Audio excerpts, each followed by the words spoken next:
તો ગોધરામાં નીટની પરીક્ષા કેસમાં સીબીઆઈની તપાસ તેજ। ફરી એક વખત ગોધરામાં સીબીઆઈની ટીમે ધામા નાખ્યા છે।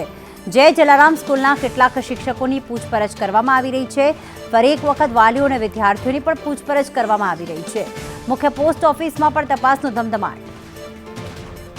હર્ષદ અમારી સાથે જોડાઈ ગયા છે। હર્ષદ, ફરી એક વખત પૂછપરછની શરૂઆત થઈ છે। કેટલા સમય સુધી આ તપાસ ચાલી શકે છે? જે પ્રીતિ, ગોધરા નીટ પરીક્ષામાં એક પ્રકારનું કૌભાંડ રચવાનો એને ફેલ કરી દેવામાં આવ્યો હતો જિલ્લા વહીવટીતંત્ર દ્વારા। ખબર પડતા જ કલેક્ટર તેમજ શિક્ષણ અધિકારીની ટીમે જય જલારામ સ્કૂલ પર જઈને આ સમગ્ર જે ચોરીનું કોશિશ હતી એને ફેલ કરી દેવામાં આવી હતી।